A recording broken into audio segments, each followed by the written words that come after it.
Nobody, and I mean nobody, likes a surprise tax bill. So, if you happen to make $5,000 in the stock market or even $500 in the stock market, how much should you expect to pay in taxes? Let's go ahead and break it down. So, I have an easy way to estimate how much you may pay in taxes so that you are not surprised anytime you buy and sell a stock. So first, let's do a very quick high-level breakdown on how taxes work when you buy and sell a stock. So first, this only keyword is only applies to non-retirement accounts. So this means not your 401k, not your Roth IRA, not your traditional IRA. We are talking your non-retirement account. So just your brokerage, your cash out when you buy and sell stocks, perhaps you're buying and selling stocks in public, your non-retirement accounts. And this is when you buy a stock and then sell a stock for a gain. Now, when you do this, this is going to be called a capital gains tax. This only applies if you made money. Okay, if you lost money, nobody really cares. In fact, you could get a tax break.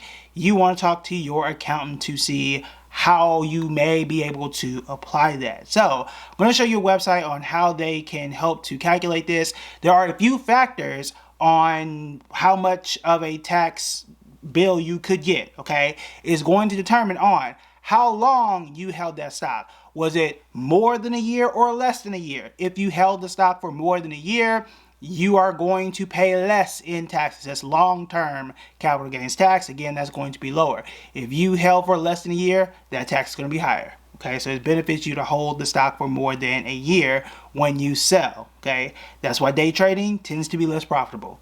And when I try and sell, I prefer to either sell before I think a stock is going to tank or sell after I've held it for more than a year. Okay, because I'm going to pay less in taxes. That's number one. It's going to depend on what state you are in. Some states like California and New York have higher tax rates. States like Florida and Texas don't have any income taxes. So it depends on where you live. Also, depends on your marital status and how you file on your taxes. Married filing jointly, married filing separately, single, head of household, all that stuff does matter. And then your income, that matters too. So I'm going to show you just a few scenarios and let's just jump right into it. So I'll make sure that I put the website below. This is Public's website. Again, they do all the calculations, so read their disclaimers and all that. But I think it's relatively accurate. So first, again, I'm just using 1,000 and 5,000. I just think that's just a general number. How realistic that is, totally up to you and what your portfolio looks like. However, let's just go ahead and start with $1,000. And let's say you bought something for 1,000, you sold it for 6,000. That is a $5,000 gain. Okay, a $5,000 gain. And let's say that you had it for more than a year. Now, when I go to choose the state, I'm just going to pick randomly. We just so happen to fall on the state of Oklahoma, which just so happens to be my home state, though I don't live there currently. That works for us.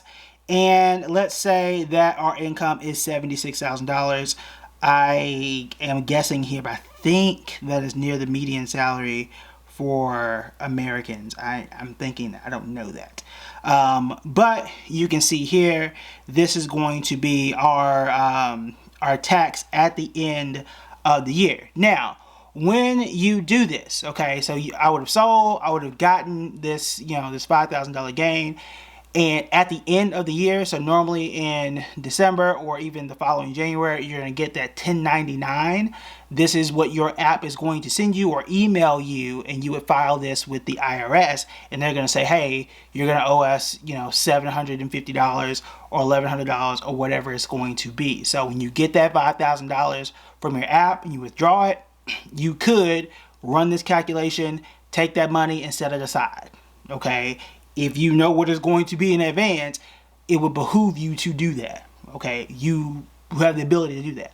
Or if you're a savvy and you have an accountant, you can run this by your accountant early, depending on what you are selling it for, and start to prepare and do that early. So when I had to sell stock to buy my house, I talked to my accountant in advance, like, hey, what should I sell? What makes the most sense to sell? Could I sell something for a loss? Because that was going to make more sense. Because I wasn't going to pay taxes on something I was going to lose money on. It made more sense to sell at a loss, not pay taxes on it, and still use what was left over to buy a house. That made more sense. So it doesn't matter what you sell, when you sell it, and all that type of stuff. So if you know you have to sell something in advance for something large, like a large purchase, that's absolutely going to make sense. Let's run through another scenario. Let's say in this case, you still have the same gain. Let's say you do it for less than a year. Same income, same state, and let's see how the tax bill changes. As you see here, you are going to pay a little more. Okay, what is that, roughly $400 or so more in taxes just because you sold in less than a year. So again, all that buying and selling that people do very quickly, that's going to cost you in taxes, which is why a lot of times I'm not, my perspective is a little different, right? Because I have been in the profession and all kind of stuff, but a lot of times you'll see people, their whole entire persona and Instagram, all kind of stuff is, look at my investing account, look how much we made today, look how much we made, blah blah blah. Now a lot of times when you see me talk about what I made and we do videos on it, you guys see I almost never talk about my daily gains, right? We talk about how much I made over several months or several years, right? I tell you, I bought it this year and I invested for all this time, right? We talk about the NVIDIAs or my cover calls and all that type of stuff. It's almost never daily gains because of stuff like that, because I'm gonna get taxed for doing so. So that is going to make a major difference. So here are a few other scenarios. Your marital status, fair or foul, does make a big difference too. So if you were to play with this a bit more, you'll see that in this exact same scenario where you're not playing with the numbers here, keep all the numbers the same. If you're married filing jointly, same numbers, same gain. There's a scenario where you would pay $0 in capital gains with a $5,000 gain. Hooray for me if this were me in my case, but again, it's always going to depend on a bunch of different factors. So you do want to make sure that you run it for you. I would also definitely double check it for where you are and double check it with a certified public accountant or whoever your tax person is in your state, because tax laws do change. Okay, notice here that it only goes up to 2023. By the time that you are watching this and we are doing this, you're likely going to be doing 2024 taxes, because remember, it's always like a year behind. So pay attention to what's going on in your state, because it is going to matter. And then again, tax laws do change, and there may or may not be, new tax proposal and all that type of stuff going through. So these things are fluid. I would use this as a barometer or some sort of guideline on what you may have to be aware of. Also, I do think there is a way to look at this too. Remember, some people will buy and sell and realize, oh, I only made $5, I only made $10. And some people say, oh, I don't want to pay taxes. I'm not going to invest because I'm afraid that the government's going to come after me. Plug it in, see how much you made, and once you see that you made $7, you ain't got nothing to be afraid of. Okay? So continue investing. If you don't sell and you continue to allow your money to grow for the long term, you might not have anything to worry about at all anyway, right? If you live in a state where your taxes are high anyway, again, you might be fine, right? So always put all those things in perspective, and just doing a calculation like this might give you a lot more clarity than you think. So I would really pay attention to that. Two more things that can be helpful as well. One, we only got but a handful of books left. So to make sure that you click the link below for those autographed copies. Again, y'all think I'm playing, but when y'all go online and find out that you can't find them books no more, it's gonna be it. Okay, so I told you I'm shipping these out every single Saturday until all the books are gone. Once I sign them, that's it. I'm not signing no more for all time unless you come and find me on the street with one in your hand. That's it. And I won't be going outside like that.